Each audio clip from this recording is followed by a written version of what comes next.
Boa noite, entrando no ar mais uma edição do seu Leitura de História na Quarentena, 21 horas em ponto, 21 graus, ao som de New Order.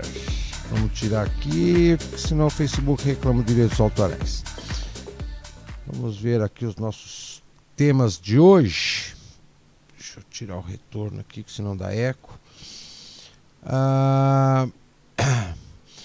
Foi muito comentado recentemente a questão da nuvem de gafanhotos, que graças a Deus não chegou ao Brasil, mas deixou um tanto quanto em pânico o pessoal da fronteira com a Argentina. E aí eu encontrei uma matéria que fala sobre este fenômeno, que é muito interessante, não é nenhuma novidade, mas é bem interessante. Depois de muitas décadas, o sul do Brasil se vê preocupado com uma grande nuvem de gafanhotos, mas a praga é antiga e devastou lavouras no sul do Brasil, em São Paulo e outros estados na primeira metade do século passado e até antes disso. Um passeio pela hemeroteca da coleção de jornais da Biblioteca Nacional do Rio de Janeiro mostra que, como agora, o tema gafanhotos recebeu enorme atenção da imprensa brasileira no passado. Dentre muitas publicações consultadas, foi selecionado algumas que ilustram como décadas atrás os brasileiros enxergavam a praga como uma grande ameaça e mobilizavam todos os recursos possíveis e escassos para o enfrentamento dos insetos. Depois do Super El Niño de 1941, que trouxe enchentes devastadoras, o sul do Brasil enfrentou uma seca de proporções arrasadoras entre 1942 e 43, que favoreceu o assalto dos gafanhotos. Em 3 de junho de 1917, o Jornal do Comércio noticiava a invasão de gafanhotos em Manaus e que toneladas tinham sido retirados das ruas por um esforço de guerra na capital amazonense. Olha que tirar toneladas de gafanhoto das ruas não é pouco gafanhoto. O Correio da Manhã, do dia 1º de outubro de 46, noticiava a invasão dos gafanhotos no Paraná. Combate com mobilização de militares vindos de São Paulo se concentrava na região do município de Irati. Eram utilizados até lança-chamas no combate aos gafanhotos e venenos revelados pela Segunda Guerra Mundial. A reportagem dava conta que o município paranaense de Rio Azul fora tomado pelos gafanhotos e que a quantidade de insetos era tamanha que as ruas chegaram a ficar intransitáveis. Ainda segundo o Correio da Manhã, moradores da localidade faziam de tudo para impedir o ingresso dos insetos nas residências porque destruíam as roupas. A extensa nota do Correio da Manhã fez ainda um relato dramático da situação no município paranaense de Rebouças, onde o céu ficou escurecido pela nuvem de gafanhotos que devastou lavouras. Moradores chegaram a colocar guizos em seus cães para afastar os insetos. Os gafanhotos provocavam destruição também em Santa Catarina. O diretor da época do então Fomento Agrícola contou que chegava a sonhar com os insetos. A reportagem do Matutino explicava ao leitor que os insetos atacavam principalmente estados do sul e do sudeste do Brasil e que vinham do Uruguai, após terem se originado na Argentina. Dias mais tarde, em 9 de outubro de 46, o jornal A Noite descrevia como uma calamidade pública a invasão de gafanhotos no sul do Brasil, especialmente em Santa Catarina e Paraná. O jornal noticiava a campanha "Todos têm o dever de combater o gafanhoto", que, segundo o periódico, envolvia até as crianças. A praga apocalíptica era o assunto da época e, tal como nos dias atuais, havia publicações críticas à cobertura espalhafatosa da imprensa e mensagens ufanistas, como "os gafanhotos passam e o Brasil continua", como na edição do jornal Amanhã, do dia 3 de outubro de 46. Se hoje as redes sociais se enchem de menções ao livro bíblico do Apocalipse e comentários de conotações religiosas, um século atrás, aliás, já existiam nos únicos meios de comunicação de massa da época. Em 9 de março de 1925, o jornal Gazeta de São Paulo lembrava que, de vez em quando, os países da América são invadidos por densas nuvens de gafanhotos, e trazia como título principal da capa, com um ousado projeto gráfico para a época, Os Gafanhotos e as Profecias de Moisés. Diferentemente de hoje, nos anos 40 a aviação era incipiente no campo. Em 23 de agosto de 47, o jornal A Noite destacava que o Aeroclube de Pelotas emprestava um teco-teco para o primeiro enfrentamento aéreo com pulverização no Brasil, técnica que já era usada na Argentina, que contava, assim como em 2020, com um programa mais estruturado de combate à praga. Era o começo da aviação agrícola no Brasil. Foram vários episódios de nuvens de gafanhoto no Rio Grande do Sul na primeira metade do século passado. Segundo o jornal Zero Hora, a última invasão da espécie em solo gaúcho ocorreu entre 1946 e 48, antecedida por outra em 1932 e 33. Deixaram estragos nos cultivos de milho, arroz, trigo e cana. Houve outro ataque no noroeste gaúcho em 1986. Passo Fundo e Júlio de Castilhos também presenciaram a invasão dos insetos entre 1999 e 2000. Em Júlio de Castilhos, eles causaram prejuízos nas lavouras de soja.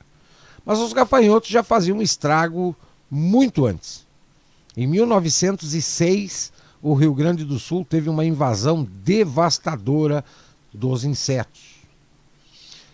O então intendente de Cruz Alta, Cândido Machado, declarou que os agricultores com menos posses foram à miséria, a tal ponto que a intendência teve que abrir postos de trabalho para levar alguma renda cujo custo anual foi na ordem de 6,590 mil réis.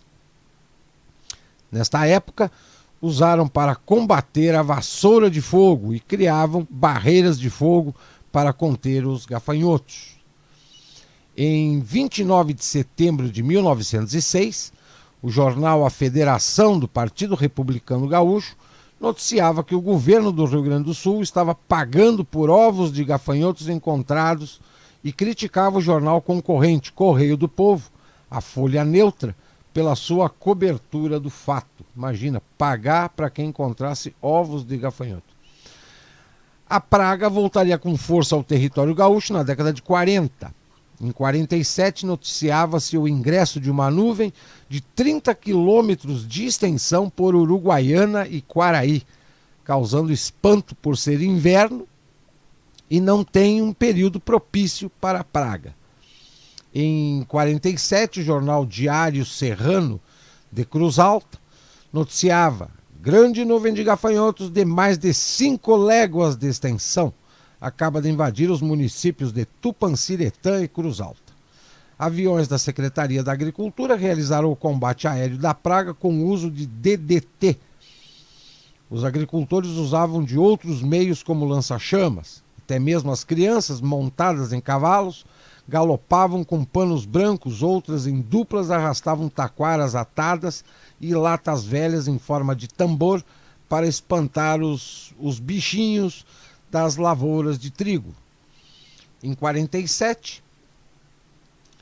agosto de 47, a Gazeta de Santa Cruz do Sul noticiou que nas últimas semanas tornou-se acontecimento quase diário a passagem de nuvens compactas de gafanhotos pelo município. Menos de uma semana depois, nova matéria contava que uma gigantesca onda atingiu a cidade. De todos os distritos vinham notícias de prejuízos nas lavouras e pomares. Para amenizar os problemas, o governador Walter Jobim enviou uma equipe de 50 homens para ajudar os colonos a combater os gafanhotos. Eles contavam também com lança-chamas com alcance de 25 metros para proteger as plantações na região do Vale do Sol e arredores. Os gafanhotos atacavam nessa cidade as lavouras de trigo. Ou seja, nada apocalíptico, muito pelo contrário, é periódico.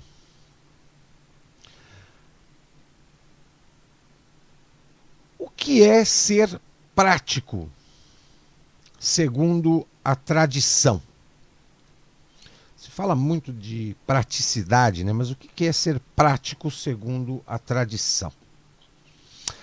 A ideia de que ser prático significa agir sobre as coisas imediatamente dadas aos sentidos, sobre a realidade, sobre as contingências, advém de uma inversão da hierarquia da casualidade entre o visível e o oculto, o físico e o metafísico, o natural e o sobrenatural.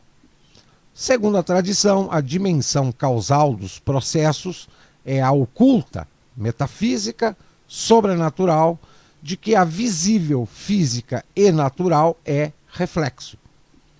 Os ritos são justamente os meios técnicos para que os homens possam, manipulando forças tangíveis, agir no intangível. Agir sobre o mundo externo não é agir sobre as causas, é agir sobre efeitos, ou seja, é duplicar os efeitos. O ápice desta inversão moderna foi a concepção marxista de que a superestrutura é reflexo da infraestrutura. Os homens práticos da antiguidade se curvavam às exigências e leis impostas pela ordem oculta dos fatos antes de procederem à ação externa. Quem age apenas sobre a matéria visando sucesso terá, logicamente, que se curvar às leis da matéria, à natureza essencial da matéria, que é adaptativa. Será um agir, portanto, não ativo, mas adaptativo. Como escreveu o filósofo Évola, dizia ele: assim é que no Ocidente atual, onde se chegou a conhecer e honrar somente uma ação secularizada e materializada, privada de toda forma de contato transcendente, uma ação profanada que fatalmente devia degenerar em febre ou mania, resolvendo-se em operar por operar, ou em um fazer que está ligado somente a efeitos condicionados pelo tempo. A uma ação assim degenerada não respondem, em um mundo moderno, valores ascéticos e autenticamente contemplativos, mas unicamente uma cultura brumosa e uma fé pálida e convencional. A miséria atual, o deserto de alternativas sociais e políticas eficazes, dá-se justamente por não estarmos em posse dos meios de transcender o imediato e agir no plano verdadeiramente causal dos processos. Aos historiadores e cientistas, os grandes sucessos revolucionários e militares dos últimos séculos sempre foram compreendidos materialisticamente. Esta é a cegueira metafísica da nossa historiografia e de nossa sociologia. O que distingue a perspectiva tradicionalista é que ela admite a existência, ou melhor, de fato enxerga a existência de todo um trabalho oculto que atravessa séculos e eclode aqui e ali dadas as condições, como tempestades longamente preparadas por lentas concentrações de nuvens. Assim se faz a grande política. O resto é politiquinha. Nem mesmo o marxismo tão materialista teria obtido seus sucessos políticos se não houvesse havido algum trabalho, alguma movimentação oculta no âmbito causal que transcende a matéria. Deve-se agir neste âmbito causal do processo histórico. Os movimentos de caráter tradicionalista, ou mesmo outros, de outras denominações, dados a praxis, não deveriam copiar o modelo imposto pela cosmovisão moderna, que compreende a praticidade assim unilateralmente, que enxerga o mundo com um olho só. Os verdadeiros homens da ação deviam ser como os antigos e de sempre, ou seja, nunca negligenciar a orientação dos que podem enxergar o mundo com os dois olhos. Somente assim é possível agir a longo alcance. Estender uma vontade, seja ela individual ou coletiva, para além da ordem do dia, para além do caso, para além de uma geração. E só neste além nos esperam os grandes resultados, as obras colossais com que sonhamos. Quem queira prolongar sua ação por largas extensões de tempo deve agir no centro, agir, sem ser levado pela correnteza. Somente uma revolução do alto é possível. Somente ela não está presa no ciclo de sucessos e fracassos do samsara político. Somente ela é prática no fim das contas. Muito bem, um texto filosófico um tanto denso, mas bem esclarecedor. Qual é o outro tema que eu tenho aqui para hoje? Vejamos. Acho que eu... Deixa eu ver aqui. Não, não é esse.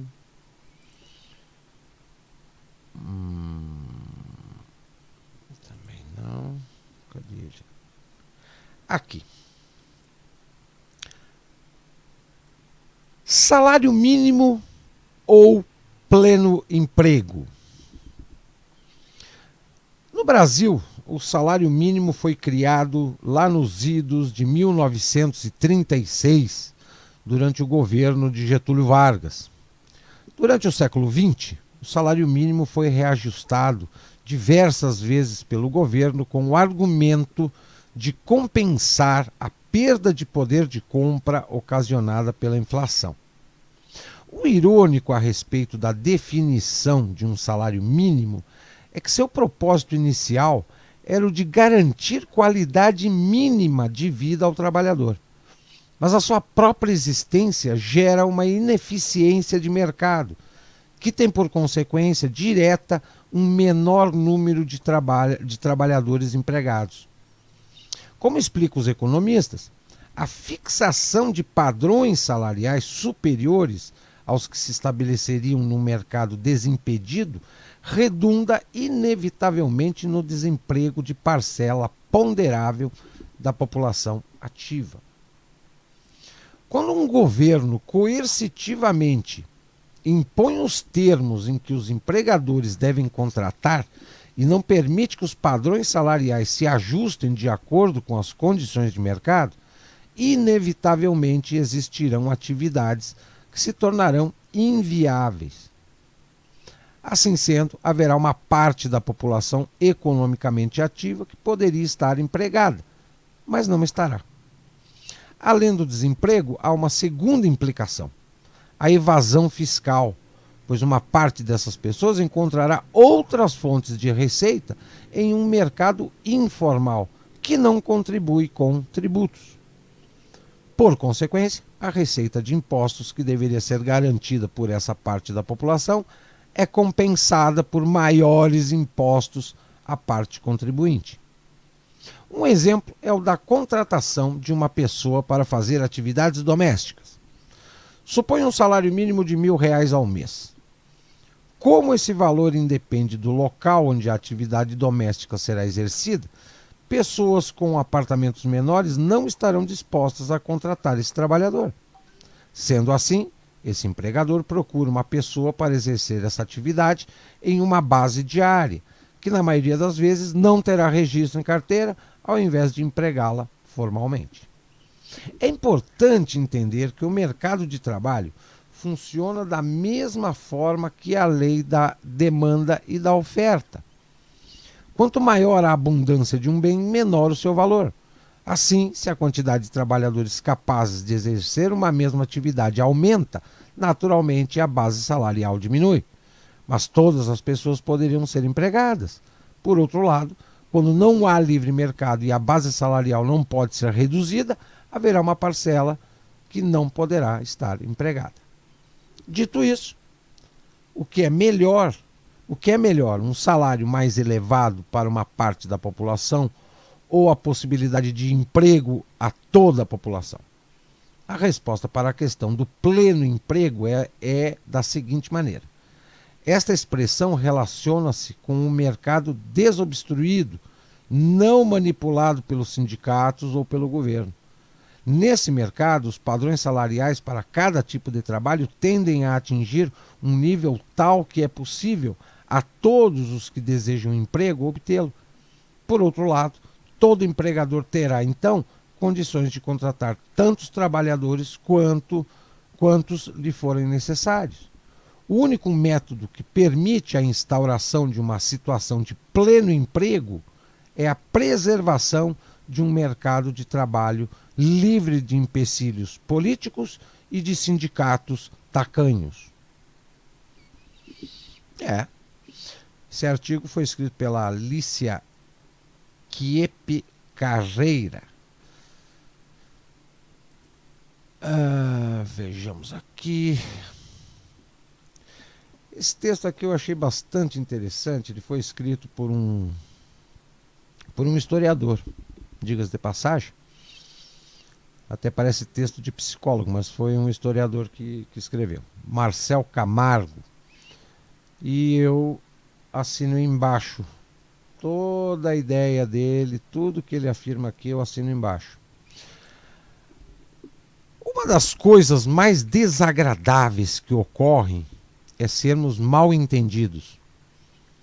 Quando o outro deturpa nossas palavras ou nossas atitudes, descontextualizando-as e utilizando-as em proveito próprio, enquanto nos coloca como o vilão da história. A gente acaba até ficando sem saber se nós é que não soubemos nos colocar ou se o outro é que não sabe interpretar um texto. Infelizmente, quanto mais tentarmos provar o nosso ponto de vista, quanto mais nos explicarmos, pior ficaremos. Porque quem não entende da primeira vez raramente compreenderá dali em diante. Quem se faz de bobo e de vítima jamais será capaz de assumir seus erros, de se responsabilizar por seus atos, de se colocar no lugar de alguém. Tentar fazê-los enxergar além do seu umbigo é inútil. Na verdade, teremos que sempre ser verdadeiros e claros com todo mundo, pois assim, quem nos conhece de fato e gosta de nós não se abalará com as maledicências que alguém tenta espalhar sobre a nossa pessoa. Temos que ter a tranquilidade de que vivemos de acordo com o que somos, sem dissimulações e meias-verdades, para que a mentira alheia não nos atinja nunca, tampouco possa ser levada em conta por quem nos é importante. Diz o autor, eu costumava bater de frente quando entendiam errado o que eu dizia, quando maldiziam minhas atitudes. Hoje não perco mais tempo tentando provar nada a ninguém, de jeito nenhum. Meu tempo é por demais precioso e resolvi aproveitá-lo fazendo o que eu gosto, junto com quem me faz bem. Hoje tenho a certeza de que muitas pessoas só entenderão aquilo que quiserem e da maneira que melhor lhes convier. Não importa o que eu diga ou o que eu faça, muitas pessoas somente interpretarão minha vida de acordo com o nível de percepção delas mesmas, para que possam se justificar através dos erros que transferem ao mundo, segundo elas mesmas. Elas nunca erram. Não tenho muito tempo livre, portanto, não gastarei mais energia com quem não merece. Simplesmente vivamos. Só complementando aqui, esse personagem ou essas pessoas que o autor se refere, que jamais entenderão e que só vão conseguir interpretar conforme a sua visão e o seu umbigo, existe um nome para esse grupo, que é exatamente o grupo dos politicamente corretos. Esses é a maioria da sociedade hoje está contaminada por esse bicho chamado bicho do politicamente correto e que realmente é o perfil pela qual Quem ainda não foi contaminado por esse bicho tem que manter muita distância, porque só vai despender energia, só vai se estressar e não vai ganhar absolutamente nada.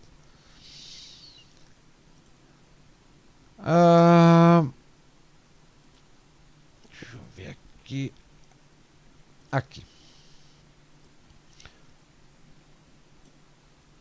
Aqui eu trago um artigo também muito interessante e que é bem esclarecedor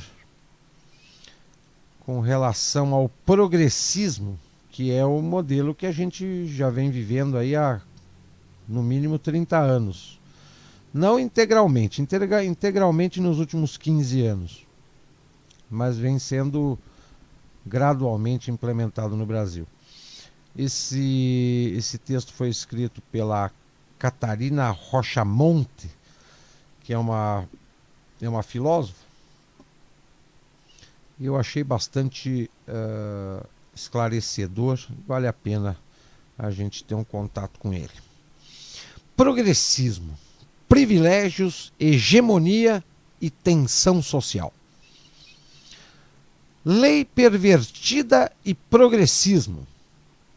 O liberalismo clássico, que é aquele que se vincula às origens da tradição política ocidental, prega a isonomia, a igualdade de todos perante a lei, a justiça nas regras do jogo, as normas formais, a ausência de privilégios legais, a equidade. Sua exigência de liberdade se expressa como restrição dos poderes coercitivos do Estado, como remoção dos obstáculos que se interpõem ao esforço individual, como correção de injustiças e de cerceamentos indevidos. A reinterpretação, porém, da noção de liberdade pela tradição iluminista francesa passa a relacioná-la a exigências de provisão por parte do Estado, a demanda por benefícios, abrindo espaço para que a própria legislação torne-se potencialmente destruidora da liberdade. É o que Frédéric Bastiat denuncia como a lei pervertida, transformada em instrumento de ambição, em vez de funcionar como um freio para reprimi-la. E olha que o Bastiat já falava isso em 1850. O indefinido alargamento denunciado por Bastiat no domínio da lei, a transição do seu caráter negativo para o positivo, torna a legislação alvo de reivindicações categoriais constantes, abrindo largo espaço para queixas, conflitos, ódios, distúrbios, revoltas, revoluções. A hipertrofia do princípio de igualdade em detrimento do princípio de liberdade fez com que o liberalismo francês se distanciasse dos princípios liberais clássicos e se deslocasse para um democratismo e para a esfera de influência do socialismo, tomando hoje a denominação de progressismo. O progressismo se caracteriza pela violência, seja pela violência psicológica contra aqueles que não aderem à sua visão de mundo, seja pela violência de tentar impor sua visão de mundo à força de lei, seja pela violência tout court. O progressismo insere-se ainda em uma perspectiva comunitarista, que tende a colocar o indivíduo em segundo plano, considerando-o como constituído pela comunidade em termos psicológicos e sociológicos, tendo esta uma das correntes mais exitosas no objetivo de capturar e pautar o debate político, uma vez que seu discurso foge a formalismos técnicos e capta apenas o emocional. A exploração econômica seria apenas uma das inúmeras modalidades de opressão. A opressão precisaria ser combatida também no âmbito simbólico e cultural. Opressão passa a ser uma categoria fundamental E as democracias liberais passam a ser confrontadas pelas demandas das minorias sexuais, religiosas, étnicas, culturais, todas elas pautadas, instrumentalizadas, conceitualmente forjadas e discursivamente manipuladas pelo espectro político à esquerda e mais radical. Política do reconhecimento. Nos últimos 20 anos, as instituições políticas e jurídicas das democracias liberais passaram a ser reféns dessa visão de mundo. Analisa-se, por exemplo, aqui no Brasil, a atuação do Supremo, cujo ativismo de viés progressista é difícil de ser negado.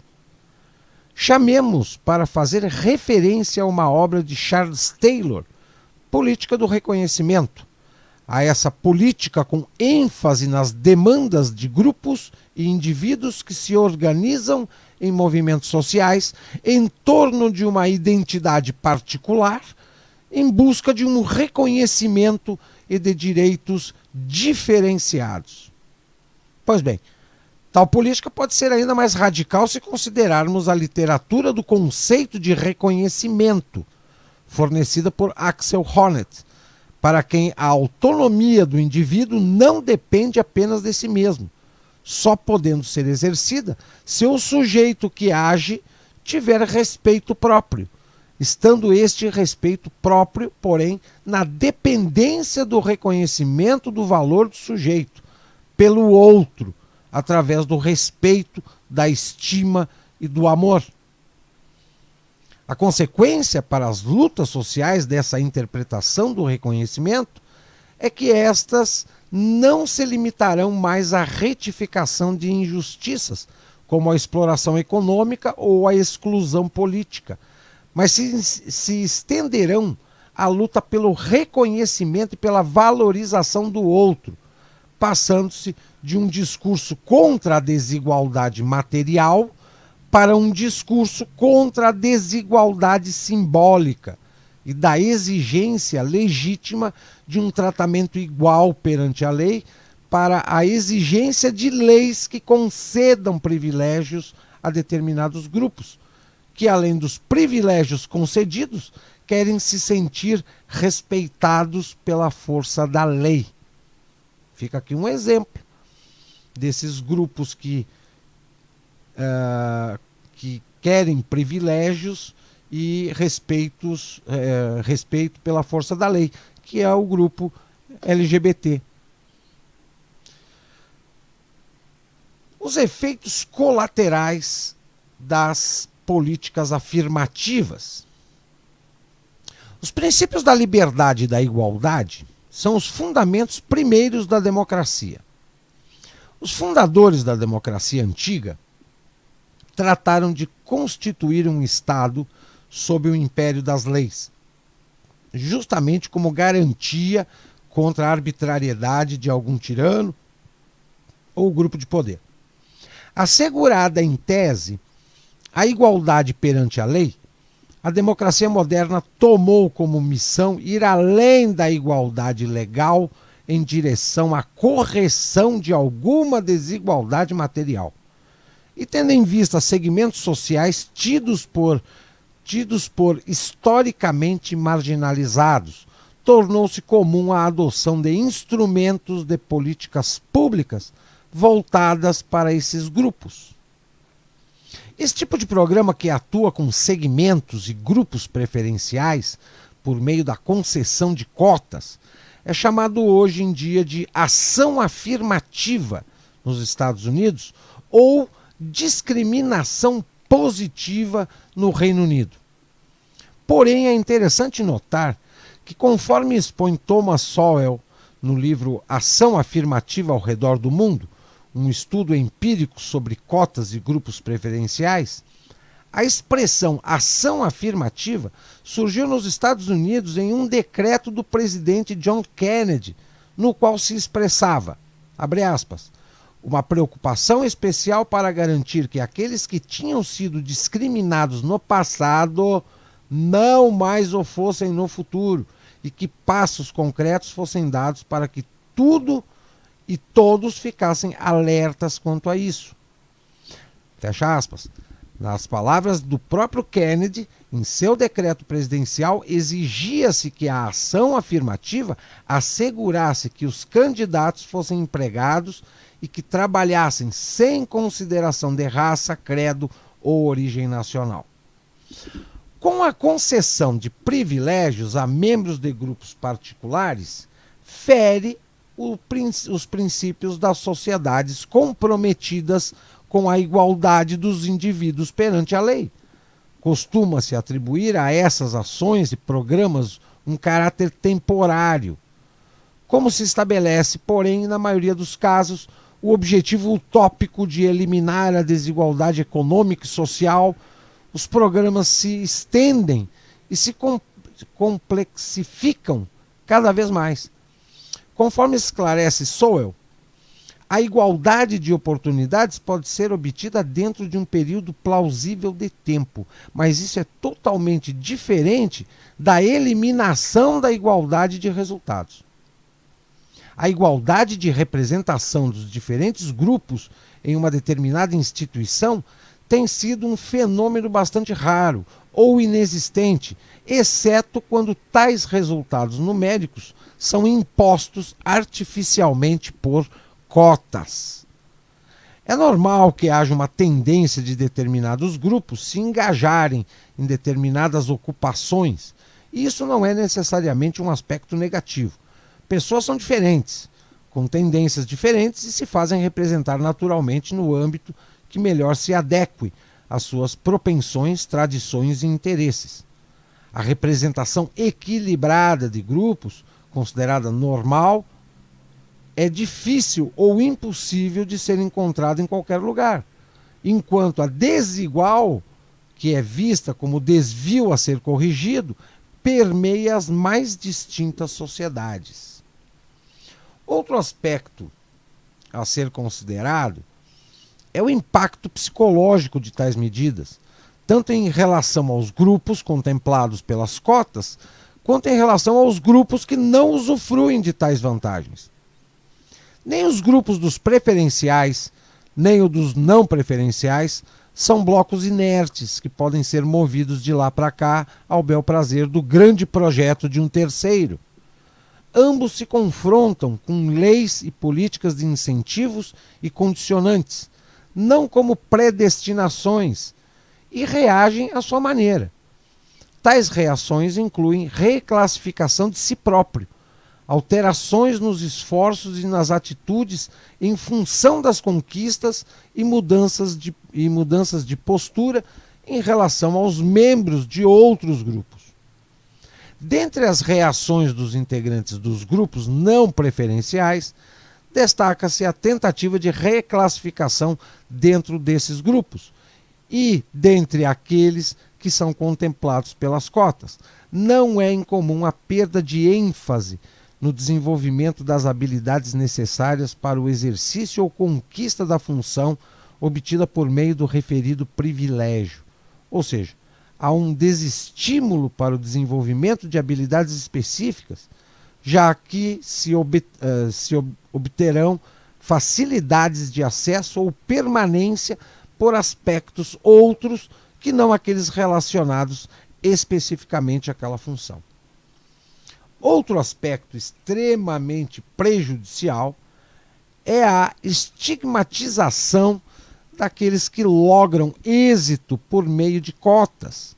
Ou seja, as políticas de cotas estigmatizam ainda mais as categorias já estigmatizadas, que as políticas afirmativas deveriam proteger, sendo, pois, um empecilho para o fim do preconceito, ou, melhor dizendo, da discriminação.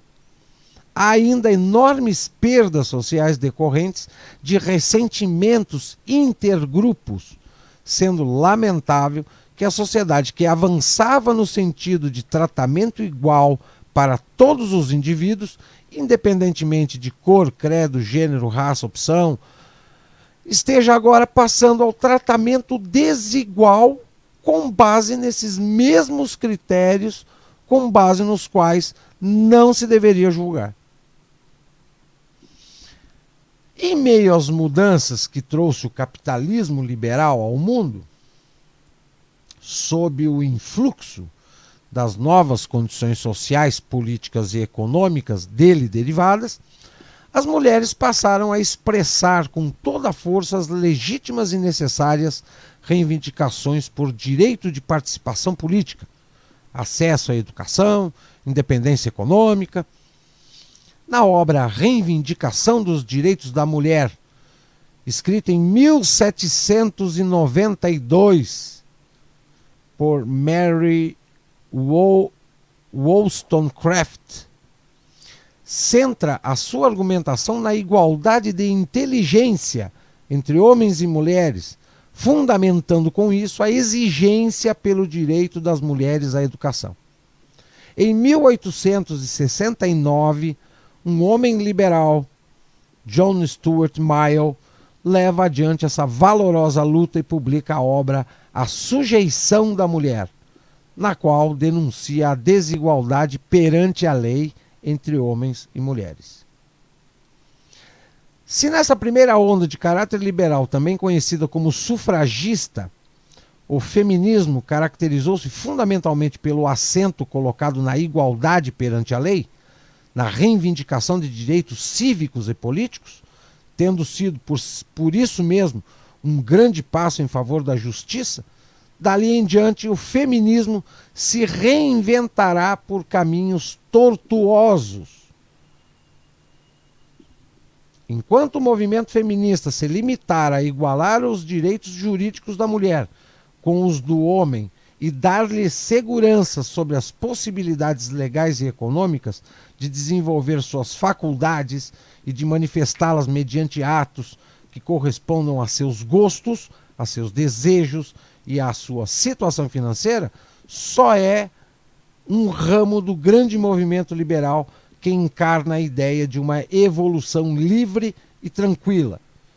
Mas se ao ir além dessas reivindicações, o movimento feminista crê que deve combater instituições da vida social com a esperança de remover por este meio certas limitações que a natureza impôs ao seu destino, então já é um filho espiritual do socialismo, porque é característica própria do socialismo buscar nas instituições sociais as raízes das condições dadas pela natureza e pretender, ao reformá-las, reformar a própria natureza.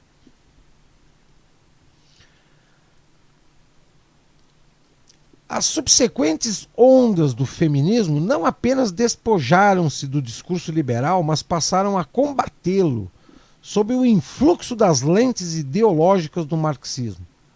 Se o discurso classista ainda operava na segunda onda do feminismo, a terceira onda inseriu-se no contexto do neomarxismo, de viés culturalista e progressista, caracterizado, como vimos, por uma política que quer atuar no nível simbólico, comportamental e que, com arrogância autoritária, pretende moldar os aspectos culturais de uma sociedade à base da força na forma de leis.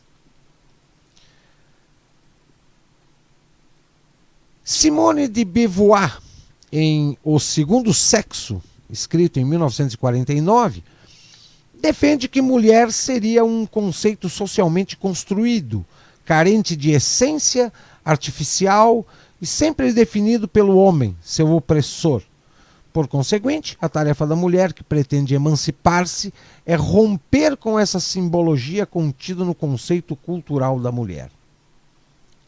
Pois é, essa maluca escreveu todas essas bobagens, essa teoria estúpida, em 1949, e 60 anos depois a mulherada está praticando como se fosse regra geral.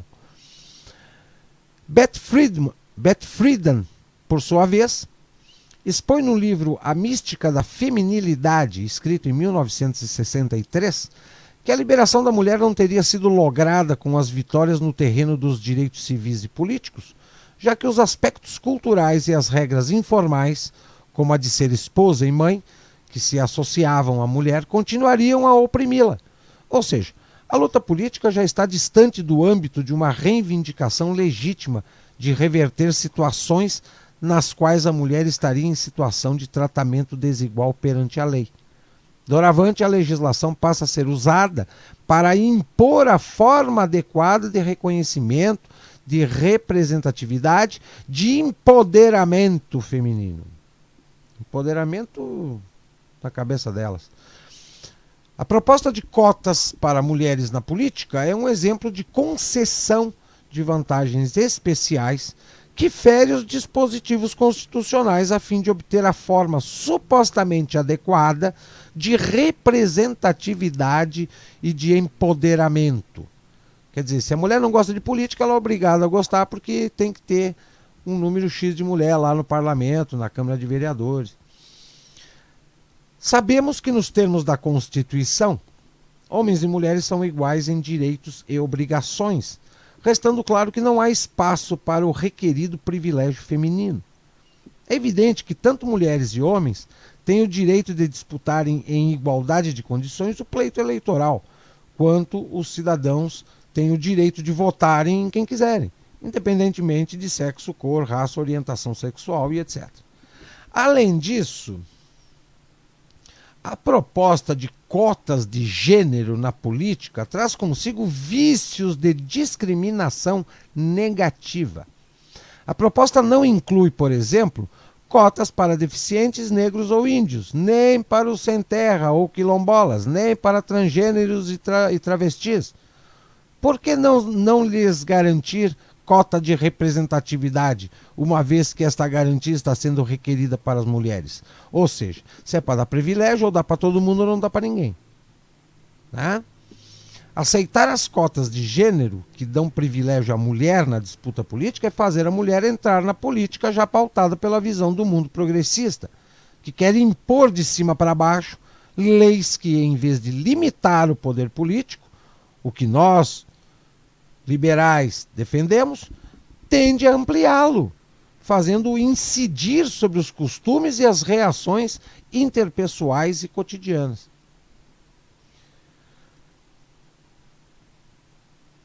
A obra Ideologia de Gênero e Subversão Cultural, de Nicolás Marques e Agustín Lage, expõe as sucessivas reformulações do marxismo a partir da análise do conceito de hegemonia, que de Lenin a Ernesto Laclau, passando por Antônio Gramsci, nos ajuda a entender a passagem de teorias inicialmente focadas na tomada violenta do poder pela classe proletária revolucionária, para teorias que pressupõem a construção estratégica de discursos ideológicos homogêneos, por meio dos quais as minorias são instrumentalizadas,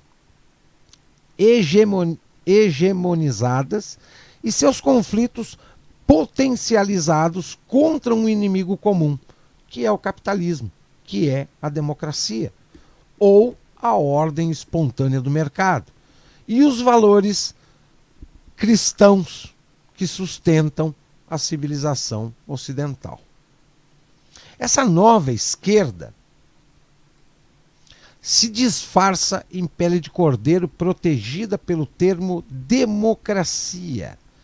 Embora a radicalização do componente igualitário da democracia, para o qual ela tende,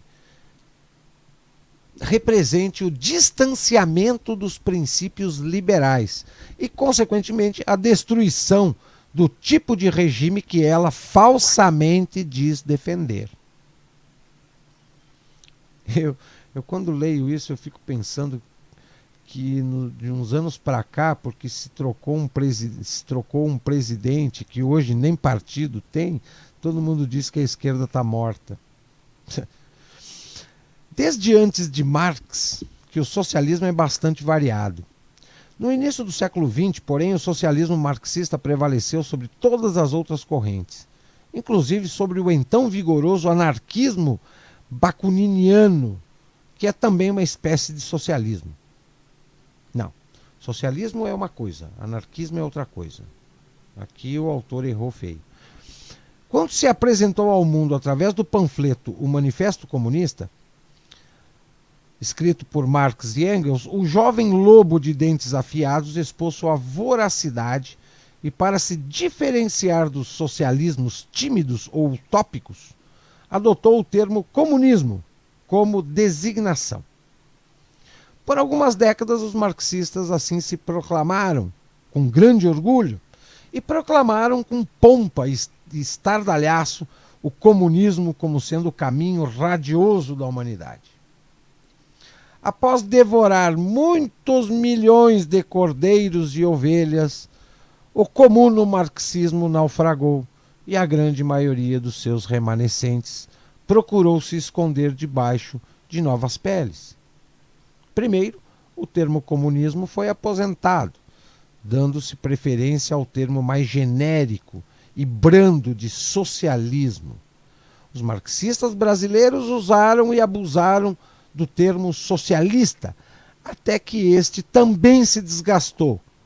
Então resolveram abandoná-lo e abraçar com entusiasmo o termo progressismo.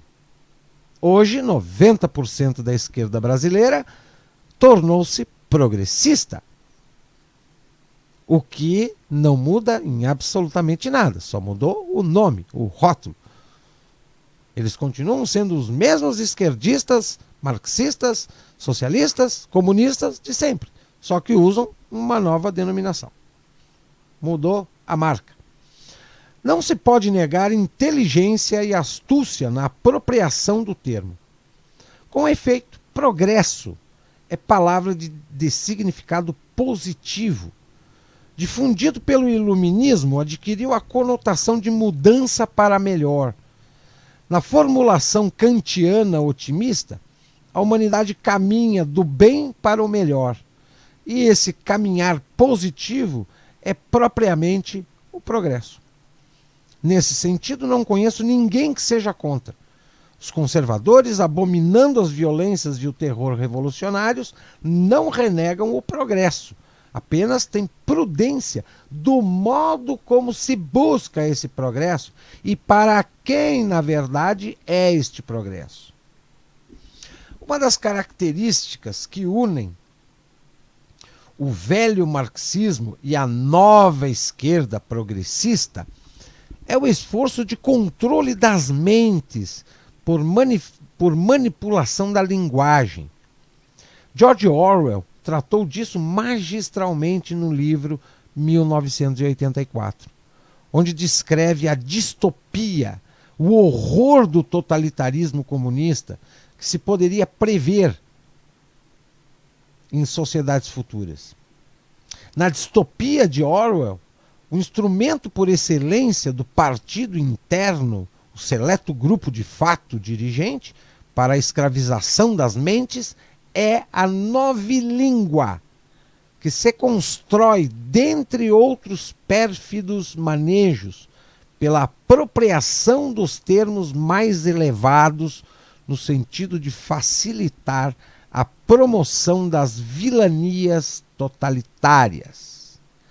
Vou dar um exemplo bem corriqueiro. A esquerda brasileira, já há muito tempo, ela vem criando uma novilíngua portuguesa brasileira. Por exemplo, quando a gente observa as pessoas falando, parece até um vício de linguagem. As pessoas chegam e dizem porque a fala do cidadão, a fala de fulano ou a fala de ciclano, isso foi um vício de linguagem criado pela esquerda. É claro que o cara está falando, ele não é mudo, é claro que ele se pronunciou, ele informou, ele falou, mas não as falas, a interpretação das falas, isso não existe. Isso é um erro de português grotesco. Certas palavras são utilizadas, 99% delas, apenas no grupo de pessoas contaminadas pelo politicamente correto e pelo ideário da esquerda política. Só que as pessoas acham bonito. É moderno, olha que é um jeito de falar diferente, uma palavra nova, soa bem no ouvido, e ela não nota e vai assimilando essa nova língua criada e imposta de forma lenta e gradual como um progressismo.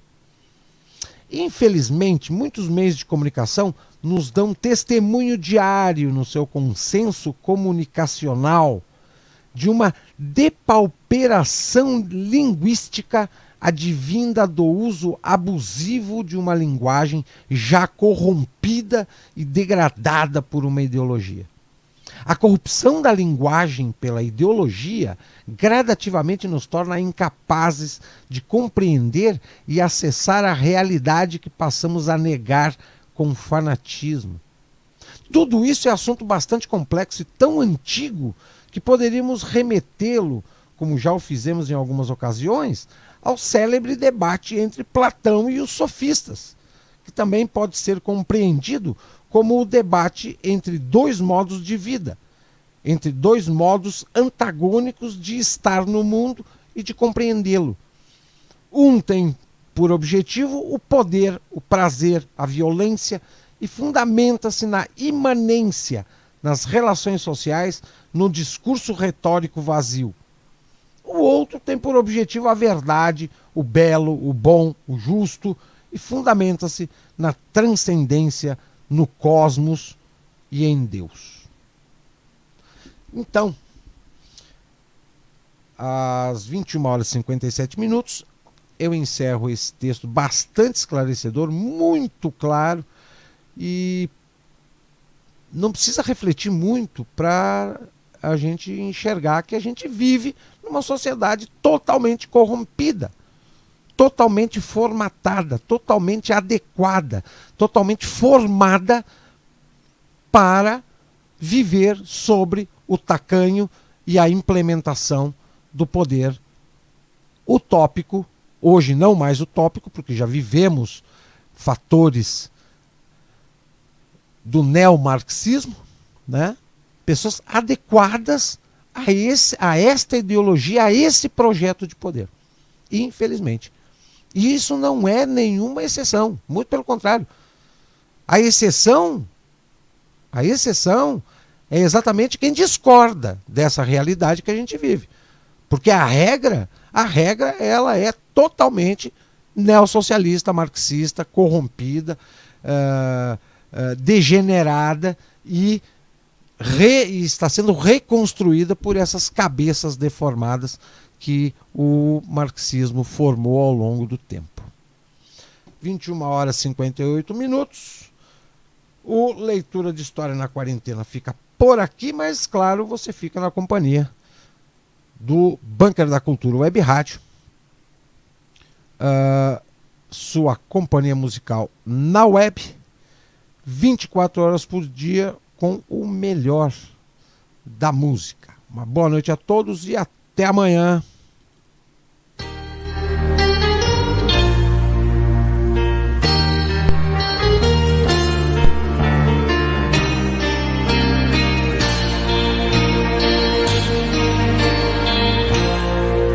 She's a hard woman to please, and I thought about letting her know. She's a hard lady to lose, but I thought about letting her go. She's a tough lady to love, but I thought about it. She's a hard lady to please, yes she is. I gave her laughter, she wanted down.